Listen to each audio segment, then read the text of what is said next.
कौन ब्रह्मा का पिता है, कौन विष्णु की मां, शंकर का दादा कौन है, हमको दे बता। ये जानने के लिए कृपया सुनिए। जगत गुरु तत्वदर्शी संत रामपाल जी महाराज के अमृत वचन सर्व पवित्र धर्मों के पवित्र शास्त्रों के आधार पर। माता की पुजारन थी, दुर्गा की, शेरा वाली की, और किसी को नहीं मानती थी वह। उसकी कट्टर पुजारन बचपन से ही, वो 50 साल के करीब हो रही थी उस समय तक वो उसकी पूजा करती हुई आ रही थी। घर में भी सारे सुख थे, अच्छा पूरी व्यवस्था थी। तो उधर से हमारी एक बहन ये यही रहती है, शशि,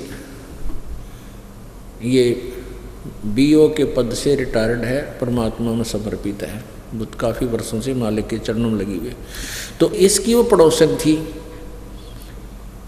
उसको इस बहन शशि ने उनको बताने की चेष्टा की, उसका नाम श्यामा दीक्षित था, कि आप हमारे गुरुदेव का सत्संग सुनो।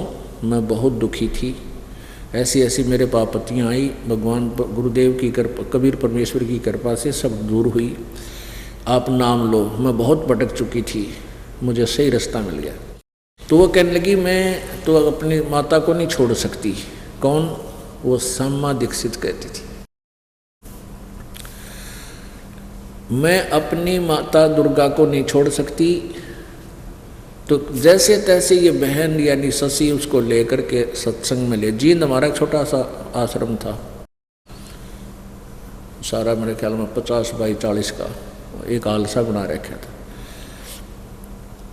तो वहाँ आकर के उसने, शशि बहन ने बताया कि जी ऐसी ऐसी बहुत अच्छी आत्मा की है, लेकिन पूजा दुर्गा को है। उनको सारे कुछ समझाया, बहन नाम ले लो, आपको बहुत लाभ मिलेगा, और ये पूजाएं त्यागनी पड़ेंगी, क्योंकि जो साधना हम बताएंगे वो शास्त्र अनुकूल होगी, और ये तुम्हारी मनमानी पूजाएं हैं वो नहीं मानी कि जी दुर्गा माता की पूजा मैं नहीं छोड़ सकती, ये पूजाएं मैं बिल्कुल नहीं त्याग सकती। बचपन से लगी थी, मैं छोटी सी, मेरी तो विशेष श्रद्धा है। चलो कोई बात नहीं, हम क्या बताएं, हमने तो अपने नियम दिए, बता भक्ति करनी है तो ऐसे करनी पड़ेगी। तो वह चली गई। फिर क्या हुआ कि 1 वर्ष के बाद वो फिर आई इसी बहन शशि के साथ। फिर उसने आप बीती बताई। क्या बताई कि एक दिन मैं उनका जो है ना उस मकान है, इस जींद के अंदर एक मकान था उनका, कोठी थी अर्बन स्टेट में।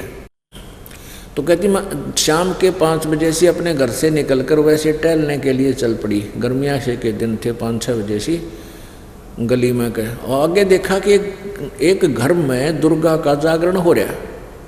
मेरे तो घीसा गल गया, और मैं उड़ जाकर बैठ गई। वहाँ 50-60 भगतनी और भगत बैठे। मैं सबसे पीछे गई थी, पीछे नंबर आया लास्ट में, वहाँ बैठ गई। एक औरत में वो ऐसे अचेत सी पड़ी थी, एकदम जागृत हुई, आरती चल रही, फिर एकदम जागृत हुई, आरती बंद हो गई। एकदम उठी वो, उसने आवाज़ लगाई कि श्यामा सामने आ जा, श्यामा तू मेरे पास आ जा, मेरी खास भगतनी है। अब श्यामा ने सोची मैं तो पहली बार गई हूँ, आज मेरा जिक्र कहाँ से आ गया, कोई और श्यामा होगी। वह नहीं उठी। 2-3 बार जब वो बोल ली उस औरत, वह औरत जो वहाँ लेटी हुई थी अचेत सी एकदम जागृत होकर के, तब एक ने खड़ा होकर कहा भी जो श्यामा है वो आगे आ जाओ, माई बुला रही है, दुर्गा बुला रही है। कोई नहीं उठा। तो फिर मैं खड़ी होगी। हाँ, वो माई कहती है जो जिसमें वह बोल रहा था, वह भूतनी, कि आ जा तू, तुझे बुला रही हूँ, तू मेरी 1 नंबर की भगतनी है। तो अब श्यामा बोली मेरा तो जी सा आ गया कि देख इतने भगत बैठे और माई ने मुझे बुला लिया, तो मेरी भक्ति सही है। तो माई वह दुर्गा कहने लगी, जो उसमें बोल रही थी भूतनी, कि श्यामा तू मेरी 14 महीने अखंड जोत लगा दे, तेरे वारे न्यारे हो जाएंगे। तो मैंने उस कहानी जैसे आपका, और मौज थी घर में, जो आपकी आज्ञा कर दूंगी। अब 3 तो गाड़ियां थी उनके पास जो किराए पर लगा रखी थी। एक औजरी की दुकान थी मेन बाजार में, और एक ऐजरी का कारखाना था, वो अलग था। यानी खूब बढ़िया गुजारा था। और तेरे पर आपत्ति आने वाली है, नहीं तो तेरे पर आपत्ति आ जाएगी और तू 14 महीने मेरी अखंड जोत लगा दे, तेरी वारे न्यारे हो जाएंगे। वह बोली मन तो सांझन शुरू कर दी, ना दो गए और चल कर दी शुरू। उन 14 महीना में हमारा सत्यानाश हो गया, सर्वनाश हो गया। वो कहती है उन 14 महीने में हमारा सर्वनाश हो गया। ऐसी आपत्ति आई, ऐसा घाटा पड़ा कि वो ऐचरी का कारखाना बिक गया, औजरी की दुकान गिरवी होगी, तीनों गाड़ी बिक गई और लोन लिया हुआ था कोठी पर, हुआ बैंक वाला ने नीलाम करने की सोच दी। और फिर भी बुद्धि भ्रष्ट में माई ने ना छोड़ूं। सपने में माई दिखाई दी मुझे साक्षात अष्टांगी। उसने कहा कि श्यामा तेरी समस्या, तेरी आपत्ति टालना मेरे बस की बात नहीं थी, ये मेरी बस से बाहर थी। अब तू वहीं चली जा, कबीर परमात्मा की शरण में चली जा, जो तेरी सहेली तुझे लेकर गई थी, वहीं तेरा समाधान हो सकता है। कहते वह सुबह उठते ही वह शशि के पास आई, इस बहन के पास हमारी उपदेशी थी। इससे आकर कहने लगी बहन मैंने नाम लेना है आपके गुरुजी थे। तो शशि कहने लगी ठीक है चल। तो मैं इस दास ने जाना था शनिवार को, वहाँ पता था भक्तों को लग जाता था, इसे 10-20 वहाँ घर होते थे हमारे शुरुआत में नाम लिए हुए, उनको बता दिया करते भाई इसके नाम गए गुरुजी।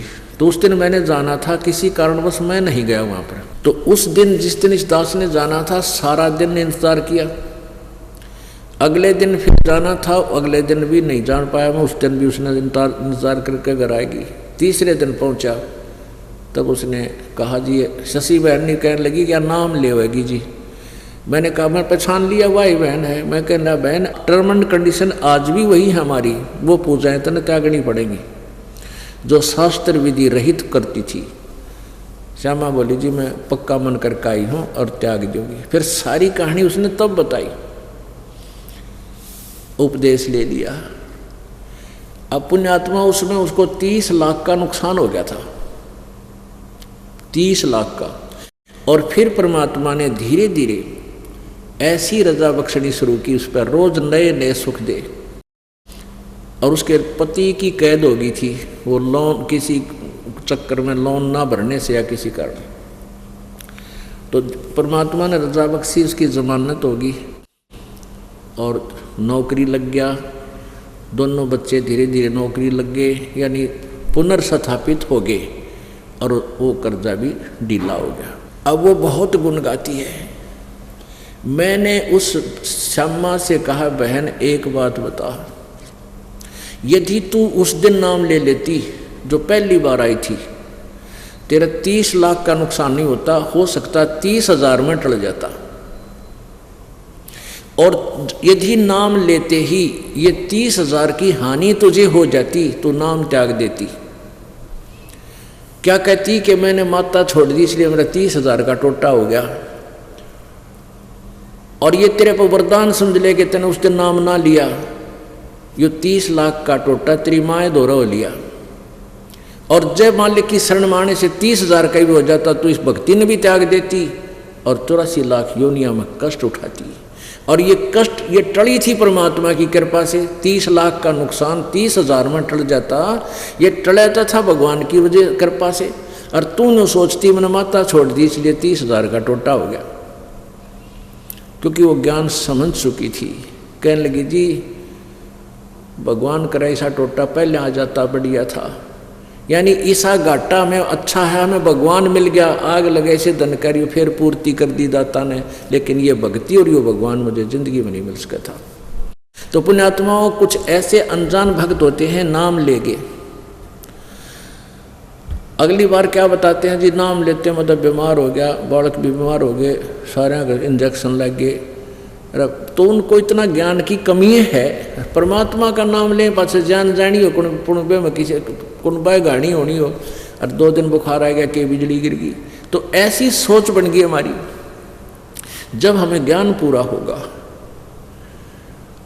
इसलिए दास कहता है कि उपदेश भले ही बाद में लो, पहले ज्ञान खूब सुनो, पुस्तक ले जाओ, सीडी ले जाओ, सुनो इनको अच्छी तरह और मन बनाओ इसके ऊपर और फिर उपदेश लो।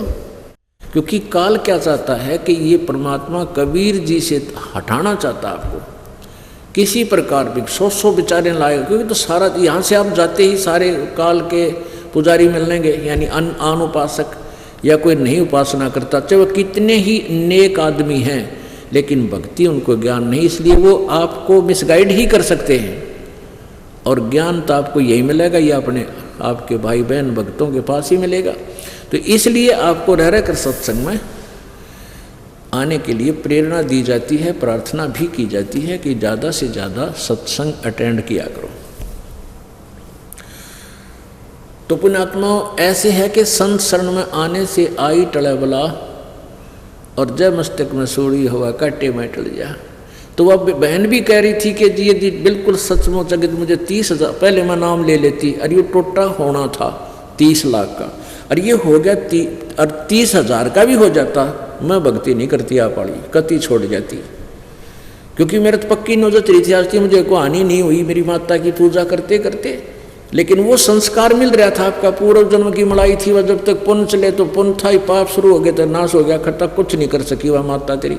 और कहने एक और बात कह रही थी कि अगर माता मुझे आकर सौपन में ना कहती मैं फिर भी आपके पास नहीं आती। जब कितने कर्म फोड़ दिए काल ने हमारे, हम कितने आसक्त कर दिए, कितनी श्रद्धालु कितनी अच्छी आत्मा थी जो अपने इष्ट से हटना नहीं चाह रही थी। और लेकिन कहते हैं परमात्मा बताते हैं कि पुरुष जान सुमरा जमराई, भगवान जान के इस काल की पूजा करते रहे, इसको भगवान मानते रहे, अंत में हमें 84 लाख योनियों के धक्के खवा दिए काल भगवान ने। तो यहाँ कहते हैं कितनी अच्छी श्रद्धालु हैं, एक जिस इष्ट को पकड़ दिया छोड़ना नहीं चाहती, ये विवेक से हटा जाएगा। विवेक जब होगा आप परमात्मा को इष्ट मानोगे तभी आपको पूर्ण लाभ होगा। और जो पूजाएं तुम जिन उनकी करना चाहते हो यहाँ के शक्तियों की, वो भी ये दास आपको यथार्थ देगा, उससे उनको वो लाभ देंगे आपको जितना उनकी क्षमता का है। लेकिन जन्म मृत्यु कर्म पाप कर्म का दंड संस्कार प्रारब्ध कबीर परमात्मा के अतिरिक्त कोई चेंज नहीं कर सकता आपका। तो पुण्यात्माओं वो जो बहन थी जिसका लड़का, उस लड़के ने भी उपदेश ले लिया, जिसके कांटा लग गया था और वह मौत बच गई थी, मृत्यु बच गई थी, उसकी चोरी नहीं करने जा पाया था प्रभु की कृपा से, उसने भी उपदेश ले लिया, सारी कथा गुरु जी से बताई। तो परमेश्वर के उस परमात्मा ही आए हुए थे, कबीर जी ऐसे ही चलते रहते हैं। इसीलिए तो आपको अभी तक यहाँ तक ले आए, इस कलयुग के इस पीक टाइम तक। कभी कहीं आपसे भक्ति करवाई, कभी किसी रूप में कहीं प्रकट होकर आपसे भक्ति करा गए, आपके 2-4 जन्म उस भक्ति के कारण आपको मनुष्य के मिलते रहे। और अब 600 साल पहले फिर आगे थे, आपकी पूरी चार्ज कर गए बैटरी, तो इसी कारण से आपको मनुष्य जन्म मिलते रहे और आपके अंदर चाह है भगवान की, अब आके फिर से मान लिए। तो लड़का अपनी माँ के साथ जाने लगा, बहुत श्रद्धा होगी माँ बेटिया की। अब लड़के की शादी होगी, वो बहन रामो फिर तो महाराज जी की सेवा में ज़्यादा रहने लगी, जैसे 2 दिन आते, 4 दिन आते या 10 दिन आते, प्रतिदिन 1 घंटा सत्संग भी करते थे। तो वह क्या करती थी, सत्संग के दौरान जो बाहर से आसपास के ग्रामों के भी भक्त आते थे, बर्तन ले जाती, कपड़े ले जाती, सबके साधु भक्तों के जैसे वहाँ भक्त रहते थे 10-5 महाराज जी के साथ, गुरु जी के कपड़े, वो कपड़े धोने की सेवा ले लेती। एक दिन वह साथ ही एक दरिया थी, बिल्कुल साथ से एक दरिया बनी हुई थी, वहाँ घाट पर धो के लाया करती थी। अब पर सत्संग शुरू हो जाता और उसको कह दिया कि माई ने बहन तू नौकर कपड़े धो लाई, मौका है, फिर सूखे को नहीं गए सर्दियाँ के दिन से। अब वह उसके कहने से लेकर सब कपड़े चल पड़ी और मन उसका नहीं था सत्संग सुन लूँ। उसने क्या किया, वहाँ जाकर कपड़े बे दिए, पहले भिगोया करते कपड़ों को और फिर कुछ देर बाद उसने मोगरे मागरे मार कर उन्हें धोया करते डंडों से। तो उसने सोचा ये कपड़े मैंने भेज दिए और ये इतना मैल गलेगा, मैं सत्संग सुन लेती हूँ। वह थोड़ी सी दूरी पर था, वापस आके और आश्रम से बाहर ही बैठ गई। खूब आवाज़ सुनाई देती वहाँ, नो बैठी रही सारी। सत्संग शुरू कर रखा गुरुदेव ने, उसकी आँखें में आंसू आवे। मैं भी इसी दुखी थी। कथा सुना रहे थे, परमात्मा जिसका लग गया उसका याद रहा करे, अन्य रो है भगवान बड़ी दया करिए। कति मेरे को तो नरक से निकाल लिया। यानी उसने 1.5-2 घंटा जो गुरुजी ने सत्संग किया, उसको ये नहीं पता चला तू के काम आई थी, भूल गई। अब सत्संग समापन हुआ, जब उसकी वह चेतना आई, उसने सोची आज बात बिगड़ेगी। ये कपड़े सूखे को नहीं, सर्दियाँ के दिन हैं, गुरुजी नाराज होंगे, भगत के पहरेंगे और फिर मुझे यह सेवा मिले नहीं की। वह भागी भागी भागी भागी गई, जाके देखा कि वहाँ कपड़े धो कर सुखा रखे हैं, काफ़ी कपड़े थे। उसने वहाँ जो और कपड़े धो रही थी गांव की, नगर की आके बहन बेटियां उसी घाट पर जो नाम नहीं ले रखा था, उनसे पूछा कि मेरे कपड़े किसने धो दिए। वो बहन बोली कि आप ही तो धो रही थी अभी। नहीं मजाक मत करो। उसने सोची तेरी सेवा छीन ली, इन न धो के सुखा दिए कोई सी। अब जो नाम ना ले रही उनके पास कहाँ टाइम है, इतनी अकल उनमें कहाँ से आ सकती है कि इतना लाभ उठा लें। उन्हें तो अपने कपड़े धोने मुश्किल हो जाए, फिर भैंसा की सानी बेड़ी है, फलान करना है, उनके 100 मन में चिंता रहती है। उनसे फिर पूछ रही है, सच्ची बता बहन, एक एक को पकड़ के आए सच्ची बता दे। कहने लगी तो मूर्ख हो रही है, क्यों मजाक बना रही है, अभी आप तो खुद धो रही थी, अब सुखा आ रही थी। अब वह जानेगी हो ये तो परमात्मा की लीला थी। अब परमात्मा ने आके उस बहन का रूप बना के और सारे कपड़े धो के सुखा दिए, और वो सूखे कपड़े की गठड़ी बांधे आवे। एक और देखे थी बहन, उसने शिकायत कर रखी अंदर आश्रम में गुरुजी को, गुरुजी आरामो है ना, या तो जमाने कमी हो ली, इसने सुख घना हो गया। मैं सेवा दी थी कपड़े धोने की, यहाँ बैठी बैठी बाहर सत्संग सुन रही थी, अब गई है दौड़ी दौड़ी, कब ये सूखेंगे, कब आप पैरोगे, ऐसे वह कह रही। इतने में वह गठड़ी बांध के सारे कपड़े ले आई और ला के जिनको पता नहीं था वो कहने लगी इतना शर्म नहीं आई, वो टोंट कस रही है अंदर बढ़ते ही, ये कब सूखेंगे, तू ही गई है। फिर उसने सारी कथा बताई कि महाराज जी के सामने रो पड़ी पड़ के, परमात्मा आप इस दासी का रूप बना के कपड़े धो के सुखाया, ये महाराज मैं तो यहाँ बैठी बैठी सत्संग सुनो थी। तो उसने सारी कथा सब बहनों को बताई, औरों को भी दृढ़ विश्वास हुआ। तो पुण्यात्मा ऐसे क्रिस्में जब होने लग जाते हैं भक्तों के साथ, और ज़्यादा श्रद्धा बढ़ जाती है परमात्मा में, तो परमात्मा ऐसी लीलाएं किया करते हैं। और इसीलिए परमात्मा की चाह हमें बनती है। अब देखो उसने स्टार्ट की, धीरे धीरे इतनी श्रद्धा बढ़ गई उस बहन की, घर जाना, घर भी बच्चों को संभाल दिया, ले बेटा करो अपना काम, सत्संग के दौरान मैं तुम्हारे पास नहीं आ पाऊंगी। बेटा भी लायक बंदी छोड़ की दया होगी उसके ऊपर है, क्योंकि उसको भी ऐसा झटका दिया।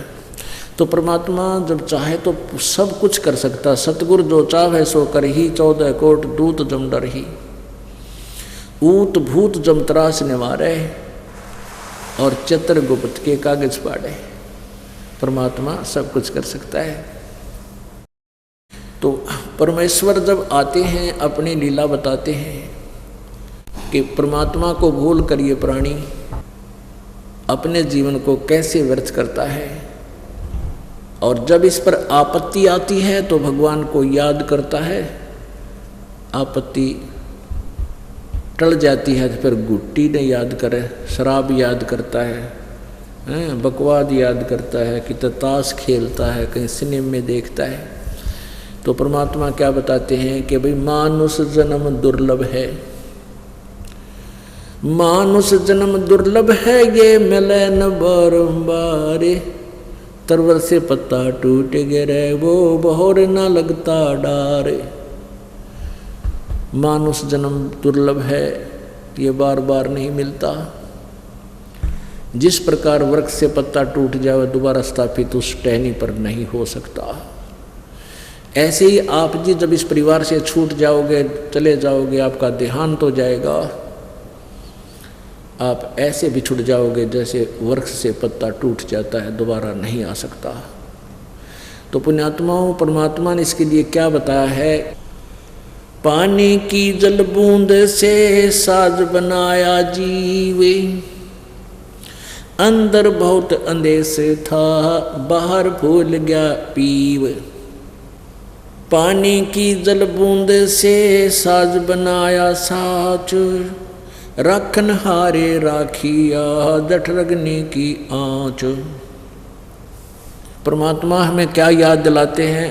प्रभु ये याद दिलाना चाहते हैं कि जब तू माँ के पेट में था, जब तू बालक रूप में माँ के पेट में था, उस समय तुझे चेतना थी कि मैं किस कारण से इस गर्भ वाली कैद में फंसा हूँ। और उस समय आप जी को ये भी याद था कि मुझे पहले भी बहुत मानव जीवन मिले हैं।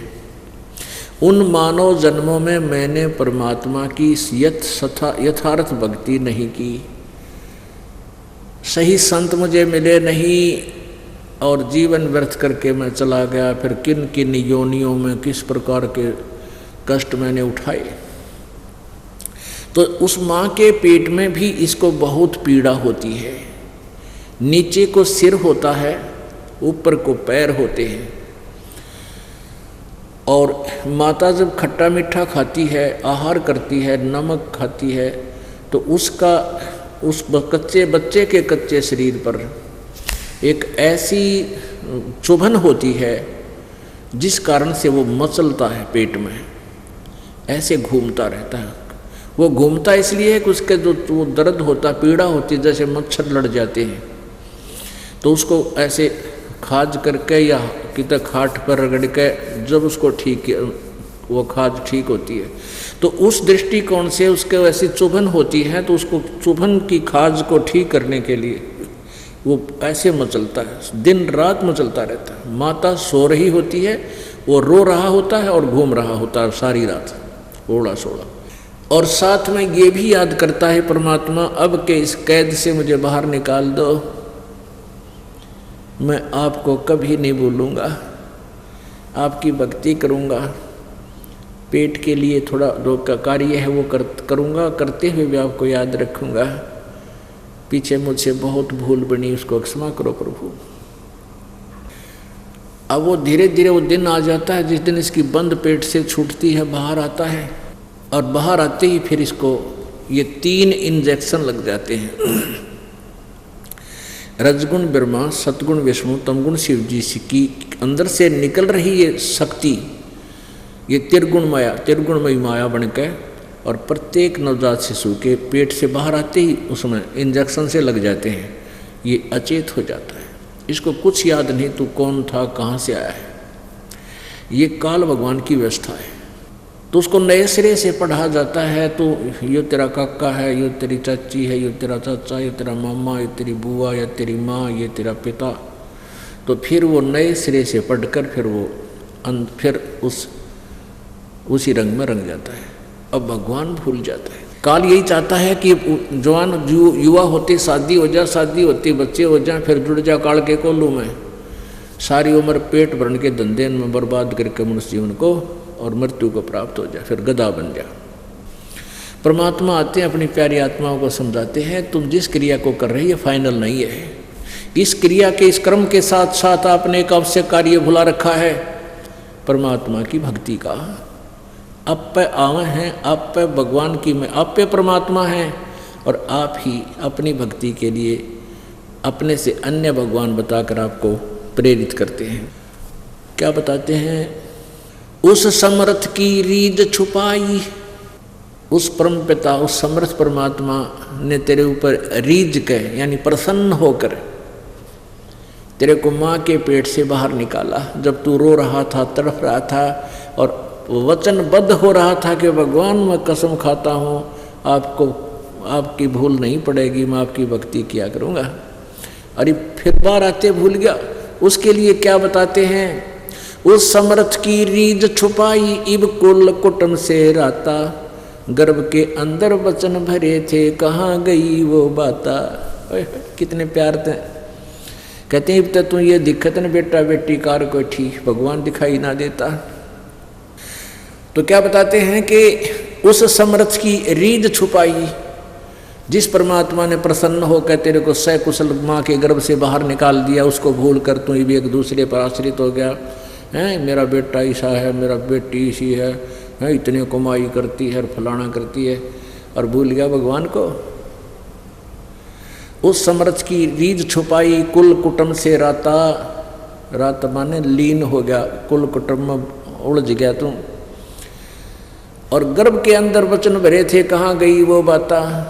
जैसे कोई किसी को अपने प्यारे मित्र बहन भाई सहेली को बताता है ना, अच्छा भूल गया उन बातों ने, देख याद कर ले उस दिन क्या कहा था, तो उस दिन क्या कह रहा था, ये भूल गया।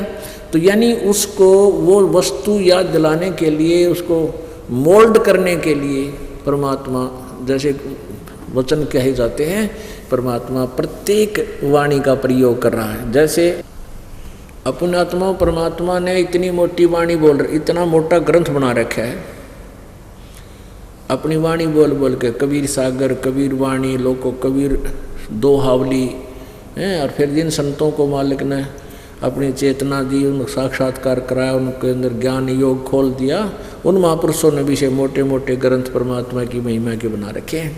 इसलिए बना रखे हैं कि ना जाने कौन सी वाणी किसके चुभ जा और उसका जीवन बदल जावे, वो निकल जा काल के जालते हैं। जैसे कुएं में बाल्टी गिर जाती है, कुएं में बाल्टी डोल गिर जाता है जो पानी निकालने वाला होता है,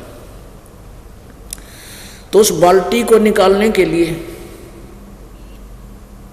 एक रस्से से बांधकर 20, 22, 21 हुक डाले जाते हैं। उनको एक ऐसे गुच्छा बना दिया जाता है हुकों का, किसी का ऐसे मुंह, किसी का ऐसे मुंह, किसी का ऐसे, और ऊपर से इकट्ठे बांध दिए जाते हैं एक कड़े में, और रस्सी से बांधकर उनको नीचे डाल दिया जाता है। बाल्टी को खोजने के लिए ऐसे घुमाते हैं कुएं में, कूप में, तो वो ना उस एक कुंडे मुड़ के आ जाती है। इसलिए ज़्यादा डाले जाते हैं कि ना जाने कौन से कुंडे मुड़ जाओ, कौन से हुक में सूत बैठ जाए, वो निकला हुआ बाहर।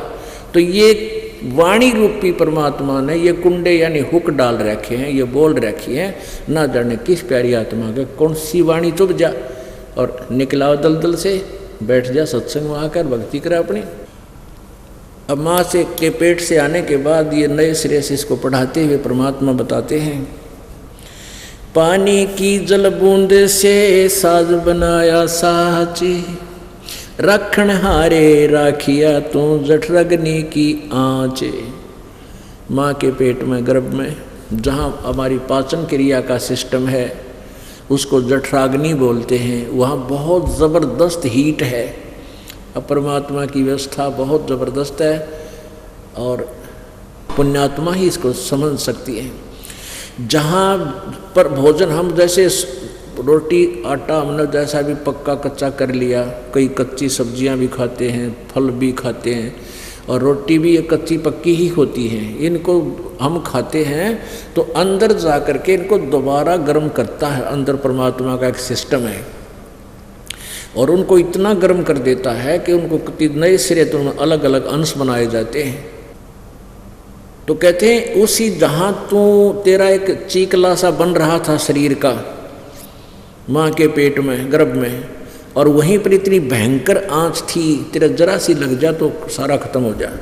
अब कहने का भाव परमात्मा का ये है कि जिस भगवान ने माँ के पेट में भी तेरी रक्षा की और माँ के गर्भ में तुझे आहार पहुँचाया, क्या आज वो तेरे प्रति सचेत नहीं है? कहने का भाव ये है कि जैसे माँ के पेट से बच्चा बाहर आता है, बाहर आने से पहले माँ के सतन में दूध नहीं होता, और बच्चा बाहर आते ही इतना दूध भगवान दे देता है बच्चा पीवे और जूठा छोड़े, और उससे पहले ट्राई करके देख लो एक टोपा दूध नहीं होता। तो कहते हैं कि जब माँ परमात्मा ने तेरी इतनी चिंता है माँ के पेट से बाहर आने से पहले, और उसने पूरी व्यवस्था कर रखी, दूध चाहिएगा, दांत नहीं है बच्चे का दूध चाहिएगा तो दूध माँ के सतन में व्यवस्था कर दी। तो क्या आज वो तुम्हारा मदद नहीं करेगा? तुम अपने में सियाने बन के चोरी करके, मिलावट करके, बकवाद करके, 1 मिनट की फुर्सत नहीं भगवान भजन की।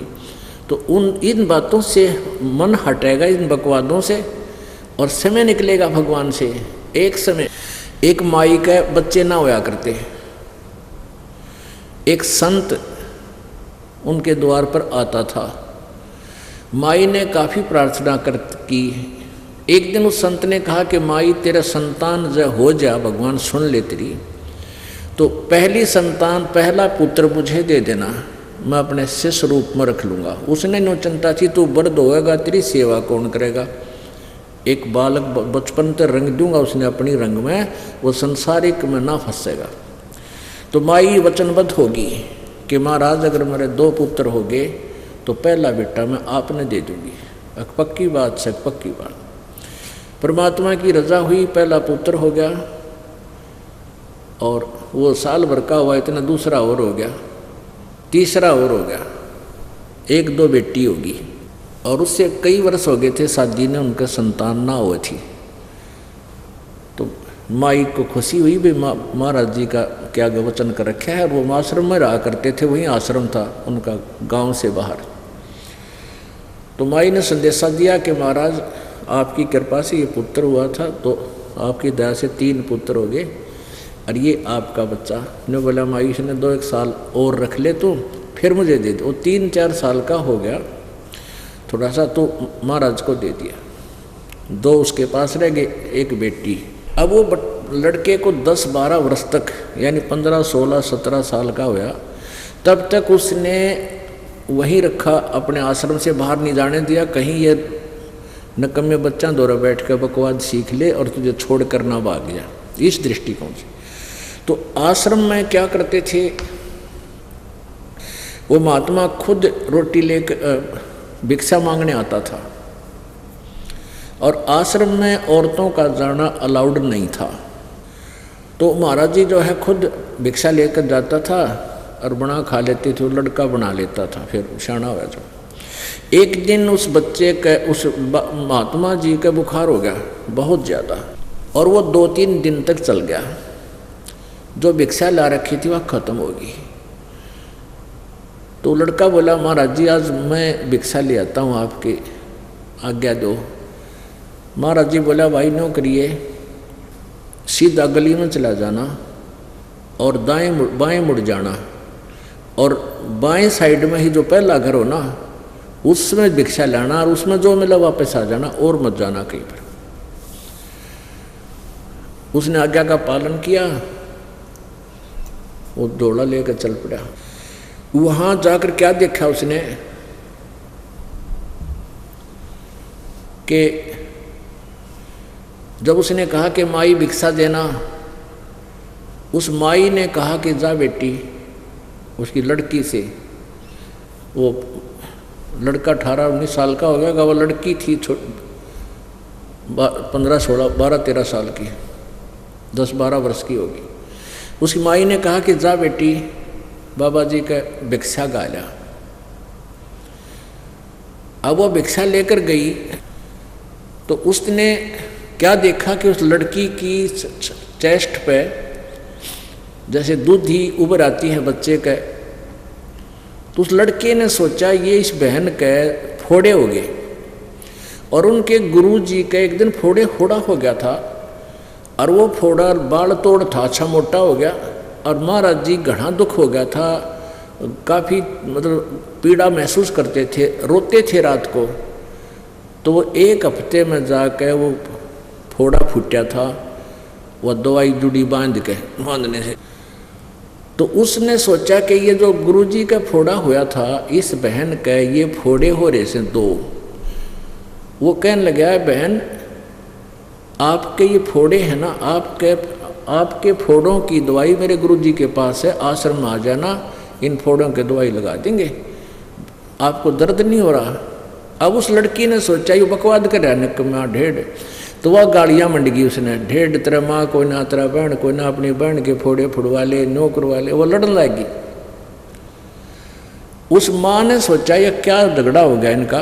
वो आई, माई ने पूछा कहाँ से आए हो महाराज जी? जी आश्रम से आया हूँ मैं।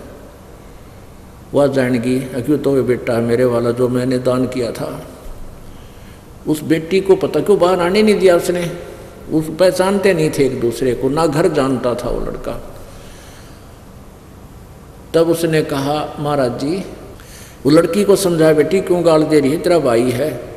अरे इसने देखा नहीं आज तक कोई समाज, बाहर आया नहीं, महाराज जी को मैंने इसको दे रखा है, आज ये पहली बार आया है। क्या बात होगी महाराज जी, गुरु जी क्यों नहीं आए? वो बच्चा बोला माई की बेटी, गुरु जी को बुखार हो गया है इसलिए मुझे भेजा है, और उसने यही घर बताया था कि और घर से भिक्षा भी नहीं लाना है। और मैं तो इस बहन, क्या झगड़ा हो गया तुम्हारा? कि मैं तो इस बहन को कह रहा था कि मेरे गुरुजी का फोड़ा हो गया था, वो बहुत रोया करते थे, मैं इसको पूछ रहा था तेरे इन फोड़ों में दर्द नहीं होता बहन? तो मुझे गालियाँ देने लगी, नाराज होगी पता नहीं। तो वह माँ तो जानेगी, तो बूढ़ा भगत से इसको पता नहीं किसी वस्तु का, बहन वह दुख मानेगी कि नकम्मा आदमी बूढ़ा बोला है। तब उस माई ने बताया कि महाराज जी ये मेरी बेटी है और ये फोड़े नहीं हैं, इसकी हम शादी करेंगे 1, 2 साल, 4 साल में, 5 वर्ष में, और शादी के बाद फिर इसका संतान होएगी, और वो संतान के लिए इनमें परमात्मा दूध देगा उस बच्चे के लिए। ये फोड़े नहीं है, ये इसके सतन है, और इनमें दूध आओगा, संतान जो इसका बच्चे पैदा होंगे दूध पिया करेंगे इस तरह। अब कब कितने दिन में शादी करोगे? कि 2-4 वर्ष में और शादी करेंगे, और 1-2 वर्ष में फिर बालक होगा। अब वो जितना आटा उसने डाल रखा था ना लड़की ने, वह जोड़ी वही फेंक दी और चल पड़ा वापस। अब क्या सोचा उस बालक ने कि हे परमात्मा, जब माँ कद आज यह लड़की 4 साल बाद से ब्याही जाएगी, और 2 साल के बाद जिसका बच्चा होगा 6 साल हो गए, और 6 साल एडवांस भगवान ने प्रबंध कर रखा आने वाले बच्चे का, तो हमने कि आश्रम में भूखे मरण देगा, क्यों मांगते अंडे? वह बूढ़े झोली पटक दी ठाक। अब वो थैला वहां डालकर वापस गया। महाराज जी दुखी थाए, बीमार हो रहा था, कहने लगे बेटा भिक्षा नहीं लाया? महाराज जी नहीं लाया, ना लावा आज के बाद। बोला की बात होगी, किसने के कह दिया? महाराज जी कहा किसी ने कुछ नहीं को नहीं। जब परमात्मा इतना एडवांस व्यवस्था करता है तो हम क्यों चिंता करें, आप करेगा व्यवस्था। वो सारी कहानी बताई। हमारा दिन सोचा ये अच्छा निकम्मा पैदा होया, भूखा मरेगा और मन में मारेगा भी हो। अब वो तो मानने कोई ना, बूढ़े बचाला जाना, बुखार घना हो गया, अपना सब्र करा भाई देखी जाएगी जो होगा, कि निकम्मा हाथ लग गया। इतने में क्या हुआ कि गांव में चर्चा चल गई कि महाराज जी तो हो गए बीमार भाई, और वो लड़का है ना वो नालायक से जोड़े ने भी थोड़ा बहुत आटा था उसने भी यहीं डाल गया कि मैं मांगने नहीं आऊँ, पता नहीं किसने के कह दिया उसको। वो दुख मान गया, और भाई महात्मा जी भूखा है और वैसे ऊपर तो बीमार है। तो ऐसे चर्चा गांव में 2-4 ग्राम हुई, तो सब ने रोटी बनाई फटाफट। दुनसा सुना हुआ बना लग जाए, मैं रोटी लेके जाऊँगा, एक दूसरे से सलाह बनी। तो लाइन लगी रोटी ले जाने वाले की। वहाँ शाम तक वो पहुँचे ना, 10-15 कट लगातार रोटी ले जाओ। वहाँ आश्रम में ढेर ला दिया रोटियाँ का 4 बजे। तब वो लड़का बोला गुरुजी हम तो वही मांगते फिर थे, देख मालिक ने ठाठ ला दिया। और उस गाँव ने उस दिन के बाद वो एक घर की डेली ड्यूटी ला दी कि प्रतिदिन एक घर इनकी रोटी यहाँ पहुँचाया करेगा। बोलो सतगुरुदेव। तो क्या बताते हैं, पानी की जल बूंद से ये साज बनाया साच, रखण हारे राखिया तू जठरग्नि की आँच। अष्ट चाम रग रोम सब किसने की नागूद, उदर बीच पोषण किया बिन जननी के दूध। उस परम पिता की महिमा बता रहे हैं आदरणीय गरीबदास साहिब जी कि जब तू माँ के पेट में था, माँ के पेट से बाहर आया तब तक दूध का ढूल ढेर लगा दिया तेरे लिए, लेकिन माँ के पेट में भी उसन पाला तू। उस समय ना कोई भाई था तने संभालने वाला, ना बहन थी, ना माँ थी, ना पिता था, ना कोई आहार लाने और ले जाने वाला था। कहते माँ के पेट में भी तेरी परवरिश कैसे की, उसने व्यवस्था बना दी माँ की नाभि से, और तेरी नाभि का कनेक्शन कर दिया, इंटरनल कनेक्शन, और वहाँ से तेरी परवरिश कर दी। उर्दमुखी जद रह था तल सिर ऊपर पाँव, राखन हारे राखिया जठरग्नि की लावे। अस्थि चाम रग रोम सब, कहते उस परम पिता ने तेरे आड़ चाम नस नाड़ी दे कितनी व्यवस्थित, चांग की आवश्यकता थी वही अंग वही व्यवस्थित वही लगा रखा। अस्थि, अस्थि माने हड्डी, अस्थि अस्थि चाम रग रोम सब, किसने किन्या गूद, मांस को गुद बोलते, गुदा गूद। उदर बीच पोषण किया बिन जननी के दूध, माँ के पेट में भी तेरा परवरिश बिना दूध के की, और बाहर आया तो दूध का ढेर लगा दिया। तू ही तुतकारे थी जपे था जपा जाप, और बाहर आके भरम गया तो बहुत करत है पाप। माँ के पेट में तो तू ही ये भगवान बस पक्ष बाहर निकाल दो, आपको बोलूँगा नहीं, तू ही, तेरे बिना कोई नहीं हमारा, तू ही तुतकारे थी वहाँ जपता जपा जाप, और बाहर आके भरम गया तन बहुत किए अब पाप। तू ही तुतकारे थी रंकार धुन ध्यान, कदे तड़प तड़प का मालिक ने याद करे था अंदर से कसक के साथ। जिन यो साज बनाई या जाकू ले पहचान, जठरग्नि से राखिया ना साई गुण भूले, ओ साहेब दरहाले है क्यों बोवे है सूल। क्या बताते हैं, उस परम पिता की गुणों को भूला मत भाई, जिसने तेरी ऐसी आपत्ति में रक्षा की। माँ के पेट में सबसे भयंकर दुख है माँ के गर्भ में आपको। एक प्राणी का 100 वर्ष जीवन और 100 वर्ष कोड लग जा, उससे भी ज़्यादा दुख 9 महीने के अंदर इस गर्भ के अंदर आप काट कर बाहर आते हो, और बाहर आते भूल जाते हो, क्योंकि बिना ज्ञान के बगैर सत्संग के हम ऐसे धोखा खाते रहे। जठरग्नि से राखिया ना साई गुण भूले, उस माँ के पेट में आग बढ़े थी, वहाँ भी तेरी रक्षा की। जैसे होली को, प्रहलाद को होली से बचाया था, ऐसे ही माँ के पेट में होली है, उसके साथ तेरी रक्षा की परमात्मा ने। ना साई गुण भूल, उस परम पिता के गुणों को भूल मत। और ओ साहेब दर हाल है क्यों बोवत है सूल, क्यों परमात्मा आज भी है, तू ये खोटे कर्म ना करे, चोरी ठगी रिश्वतखोरी बकवाद हैं, इन न छोड़ दे, आज भी इतना वो तेरे अवश्य देगा। देखो पुण्यात्माओं, यदि आप संत शरण में आते हो, परम संत की शरण में, कबीर जी की शरण में, परम संत के माध्यम से, तो आपके भाग्य में ना होगा वो भी देगा अच्छी वस्तु, और दुर्भाग्य होगा आपका कैंसल करेगा। और अन्य जो साधना तुम कर रहे किसी अन्य भगवानों की, वो साधना शास्त्र विरुद्ध होने से आपको लाभदायक नहीं है, लेकिन जो संस्कार है वही आपको मिल रहा है। तो यहाँ दोनों लाभ होंगे आपको। जठरग्नि से राखिया ना साई गुण भूल, वो साहेब दर हाल है क्यों बोवत है सूल।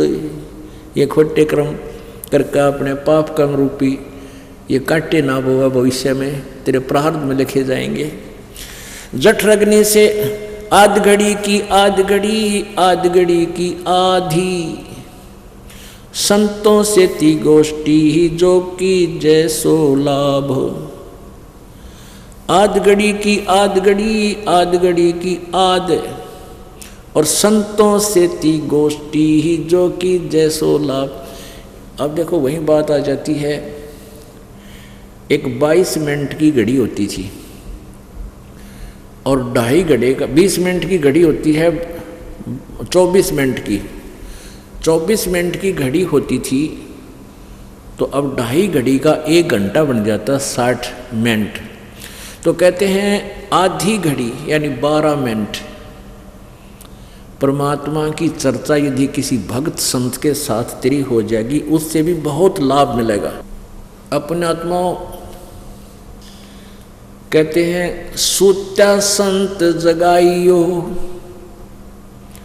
सूता साधु जगाइयो, वो करे नाम का जाप।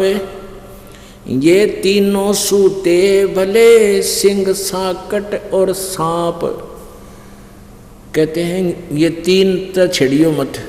एक तो साकट आदमी निकम्मा, साकट किसने कहे भक्ति करे नहीं, वो करता उसमें बाधा करे, उस सौ उठ पटांग बात कह के जरिया उड़ा क्यों बकवाद करने जाते हो। और कहते हैं साधु सुत्या भी संत भगत ने ठा दोगे जाके उठते सत्साए नमो नमो शुरू कर देगा, का मंत्र जाप करेगा अपना।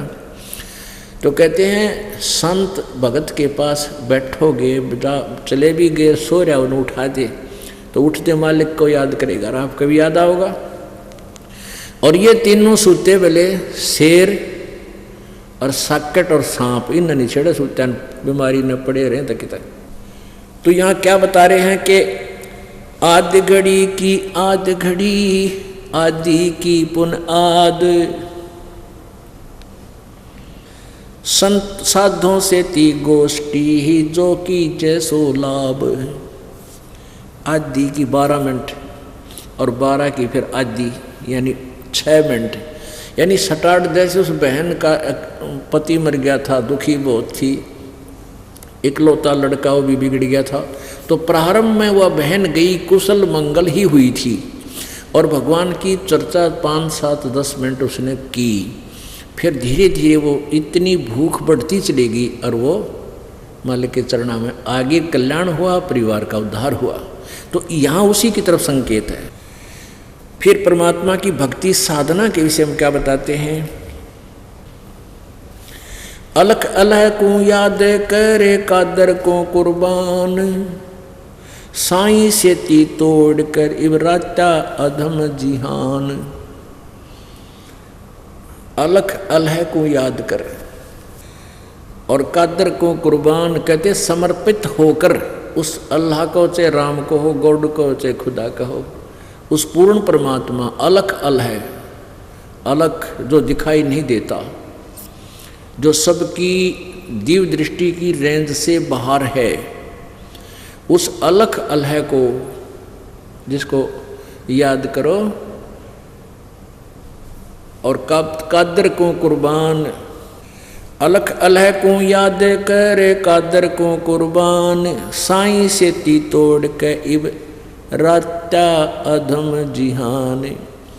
परमात्मा ने भूल के ए अधम, ए नकमी आत्मा, अब संसार में लीन हो गया है। कार मेरी, कोठी मेरी, फलाना मेरा, 1 मिनट में मृत्यु हो जा।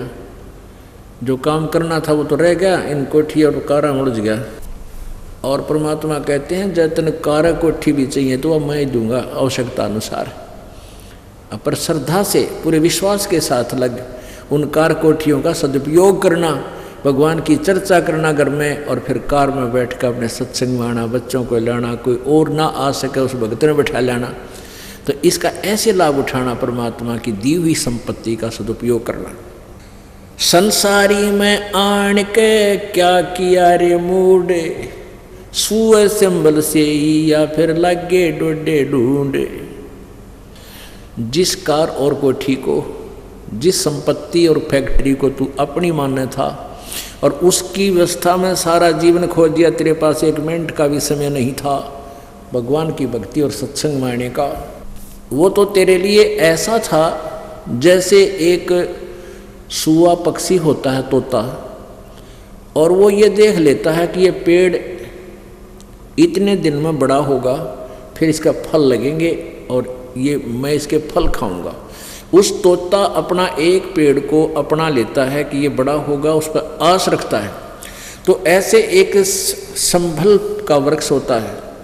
संभल का वृक्ष बहुत अच्छे पत्ते, बड़ा हरा भरा होता है, बड़ा होकर के उसके फल भी इतने बढ़िया लगेंगे, डोडे होते हुए ऐसे लगेंगे जैसे बहुत खाद्य इसके अंदर पदार्थ है। कहते हैं वो तोता इस आस में बैठा था, इस संभल के पेड़ का फल लगेंगे और फिर पेट भर के खाऊंगा। अब वो फल भी पेड़ बड़ा हुआ, बड़ा होकर उसका फल लगे, बड़े बढ़िया फल, पक्के से लगे जैसे इसमें तो बहुत अच्छा खाद्य पदार्थ है, तो तोता उसमें खाने के लिए चोंच मारता है, उसी तरह मारता है। इसमें कति मीठा पदार्थ पाओगा, और उसके मुंह में जो है वो डोडे, उसमें कपास होती है, रुई, संभल के उस पेड़ के फल में रुई होती है, जैसे आँख के डोडियाँ होती है। वो चोंच मारती है, उसकी चोंच में वह रुई फंस जाती है, उसने जान बचानी मुश्किल हो जाती है, वो चाह था वो खाना। तो परमात्मा हमें कई याद दिलाते हैं कि अब तू इन बालक बच्चों की परवरिश में और मकान कोठी बनाने के चक्कर में नो सोचा है बुढ़ापे में देखांगे भक्ति को, जिक्र भी कर देता है तो नो कहें कि अभी क्या मेरे समय हुआ है भक्ति करने का, भक्ति तो बुढ़ापे में करा करें, बुढ़ापे में तेरा जिए जाना जिसी भक्ति करेगा। कदे आँख बनवानी किधर जाड़ पड़वानी, आँखें दिखाना गोडे चला जाना। और फिर घर क्या के वचन, घर वालों के वचन भी कड़वे हो जाते हैं। कैसे? एक अच्छा अधिकारी रिटायर हुआ था और उसकी अच्छी पेंशन थी, उसने उपदेश भी लिया था, दिल्ली का रहने वाला था, छोड़ छाड़ गया क्यों करके पता नहीं, काफ़ी दिन हो गए। फिर हम तो वो झूठे केस में जेल चले गए थे, उसके बाद वो आया को नहीं। तो वो पहले न्यू कहा करता, जिक्र चलता ना न्यू को भाई देख लो ऐसे है, भक्ति का चर्चा चलती, न्यू बोला, न्यू कहा करता जी कति सही को हो, मैंने न्यू सोची थी अपना बेटों को ऐसे बनाऊंगा, अच्छी शादी करी, खूब पैसे खर्च किए, उनके लिए सारी व्यवस्था कर दी, कोठी बना दी न्यारी न्यारी, और अब ऐसे दुखी कर रहे हैं। तो क्या कहते थे कि कह रहा था जी सारी तो तनख्वाह ले लेते हैं, और तो वो कह रहा था कि पेंशन तो ले लो, पेंशन भी सारी ले लेते हैं, नाले टॉर्चर करते हैं, नाले जो होता है नाले टॉर्चर भी करते हैं, टॉर्चर क्यों करें। क्या बताते हैं भाई, मतलब के बिना कोई नहीं प्यारा, स्वार्थ के बिना कोई नहीं प्यारा, जब तक बैल चले हड़िए में तब तक डाले चारा, वर्द होया जब नाथ काट दी घर घर लठे खारा, मतलब के बिना कोई नहीं प्यारा। फिर क्या बताते हैं भाई, बूढ़ा होवे पड़े खाट में सुने वचन खारे, कुत्ते तावण का भी सुख को ना ये छाती फूकण हारे। अब बूढ़ा बुढ़िया की ड्यूटी वरना गेट पर लग गया करे, कुत्ता ना बढ़ जा घर में, और वो न दिख है ना बाल है ना कि मैं बड़ो लकड़ो, उनके बेचारे के उसमें आँख भी कमज़ोर हो जाती हैं। तो गांव में विशेषकर व्यवस्था हमने देखी क्योंकि लड़ाई हुआ करती घर में। अब पुत्र वधू धार दूध निकाल के भैंस का और रख जाती गर्म करना, या वैसे कि तो ढक ढक कर रख जाती, और बूढ़ा बुढ़िया ने कह जाती देखियो कुत्ते ना बढ़ जाए, और तो आप चली जाती खेत में या कोई और किसी मजदूरी काम करने के लिए आती, वापस आती तो एक दिन कुत्ता बढ़ गया और दूध सारा गिरा दिया। अब पुत्र वधू अपना कुएं से जल लेकर आई, उसने देखा सारे दूध खंडा रखा, बहुत बिखार रखा। तो बूढ़ा बुढ़िया ने लागी सुनान श्लोक, कहते थारे कुत्ते ताण का भी सुख को ना मेरी छाती फूक दी, तुमने देख सारा दूध खंडो गिरवा दिया। उन्हें दिखा कौन बेचारा ने निकल गया दौड़ेगा, कुत्ता बड़ा उस्ताद हो है, खेदे ही जाया करे, इतने जान भी ना चढ़े। अब यहाँ परमात्मा बताते हैं वृद्ध हुए फिर पड़े खाट में सुने बचन खारे, और कुत्ते ताण का सुख को ना ये छाती फूकना रे। तो पुण्यात्मा परमात्मा कहते न्यू को बुढ़ापे में देखा है भक्ति, अब बुढ़ापे में तो ऐसी भक्ति होगी तरह जिए जानेगा। तो भक्ति में लाग जा, किसी से में लग जा। मान लीजिए पहले ना दाव लग गया और वृद्ध अवस्था होगी, चलवा तो समय तो चलाया गया, लेकिन हिम्मत नहीं हारे, शुरुआत कर दे भक्ति की। तो उस अब इस सत भक्ति से नेक्स्ट जीवन आपका तुरंत मानव का मिल जाएगा, पार तो नहीं हो सकोगे क्योंकि घना वृद्ध हो रहा है। और जिसके 10-5 वर्ष शेष है तो कोई बात नहीं, कहते जीना तो थोड़ा ही भला, जब सत सुमरण हो पर लाख वर्ष का जीवना लेखा नहीं कोई। एक बुढ़ा हम सत्संग कर रहे थे, वो बुढ़ा पहले तो एंटी था हमारे गांव में जाया करते घर, तो उस अपने पुत्र से भी वह एंटी था जो हमारा सत्संग कराता था, पाठ कराता था। दूसरे पुत्र का बैठ गया ऊपर जाकर छात पर हुक्का पियो गरुड़। उसने सत्संग सुना, ये वचन स्पीकर ला के हम लगा देते थे, सत्संग करते थे। अब बुढ़े ने पहले दिन सत्संग सुना, उसका सारी बात हृदय में खटक गई। दूसरे दिन फिर सुना, हम दिन में भी सत्संग करते थे, रात को भी करते थे, 3 दिन सत्संग करते थे। तीसरे दिन भोग लगा कर हम आते थे। एक दिन जब बुढ़ा नहीं आया, अगले दिन बुढ़ा जब हमने भोग लाया ना, उस दिन उससे पहले वाली शाम ने आकर रोने लग गया बैठ के मेरे पास। और जो सत्संग करा रहे थे उसकी छोरा जो लड़का उसका, उस लड़के की जो पत्नी थी वह नो डर रही कि बुढ़ा बड़ा ने कहा हरी पता नहीं महाराज जी को के बोलेगा, ये तो इज्जत का गाहक बनेगा। हमेशा एंटी बोला करता था। और उसकी आंखों में पानी आ गया, ने बोला महाराज जी सत्संग सुना आपका, मेरा तो कालजा पाट गया। ये हमारे 2 किले थे, आज मैंने 12 किले बना दिए इनके, और सारी उम्र ने खूब पशु की तरह कमाया हूँ। और ये बात मैंने कदे सुनी है को नहीं जो आज आपने बताई है। और मेरी 60-65 साल की उम्र होगी, मेरा केरा होगा, मेरा के बनेगा। रोने लग गया। हमने कहा भी कोई बात नहीं, आप भक्ति करो। बोला ना ये के भक्ता बने, ये तो मैंने पहले ज्ञान हो जाता, मैं तो कति घनी भक्ति करूँ, अपना पेट का धंधा तो करना ही करना था। अरे भी मेरी बात भी ना मानते घर वाले। मैंने कहा देखो हिम्मत ना आ रहा है, दिल डांट बुढ़ला। अब जैसे कुएं में बाल्टी पड़ती हो, और पहले 100 फुट गहरे पानी जल होते थे कुओं में, 100 फुट गहरा, 150 फुट, और उनके 150 फुट लंबे रस्से 2-3 जने पकड़ के खींच कर ले जाया करते न इतनी दूर। एक उसने पकड़ कर पानी जब निकाला करता था, तो उस समय की बात कहते हैं कि मान ले वो डोरी छूट गई पिछले के हाथ है, वो रस्सा खींच के ले गया 100 फुट, और वो ऐसे घिसरती आती थी, क्योंकि उसमें इतना वजन होता था, बाल्टी भी इतना वजन नहीं कर पाती थी, उसको स्पीड नहीं बनाने देती थी, स्पीड लास्ट से बने थे आगे कुएं में गिरती हुई। तो मैंने उससे कहा कि मान लीजिए आपके हाथ से रस्सी छूट गई और वह कुएं में बाल्टी जान लग रही है रस्से समेत, और भाग दौड़ के लास्ट भी मिल गया, उसकी पूंछड़ी भी ठा गई, तो कुछ भी ना गया, बाल्टी भी आ गई और पानी भी आ गया। तो ये भी आ पूंछड़ी है, बूढ़ा कस का पकड़ ले इसने, अब तू देखना। तो उसका वह बात फिट बैठ गई। अगिया तो बनी बनाई है, तो पूंछड़ी नेजू का लास्ट, रस्से का लास्ट भी ठा गया 6 इंच का, तो भी सारी बात बन गई। तो ये तेरा पूंछड़ी रह रही है, भक्ति कर ले। उस दिन नाम ले लिया, हुक्का त्याग दिया, सब बुराई छोड़ दी, और 10 वर्ष जिया बूढ़ा 75 वर्ष की उम्र में तीनों मंत्र लेके और आराम से शरीर छोड़ के गया। बोलो सतगुरुदेव।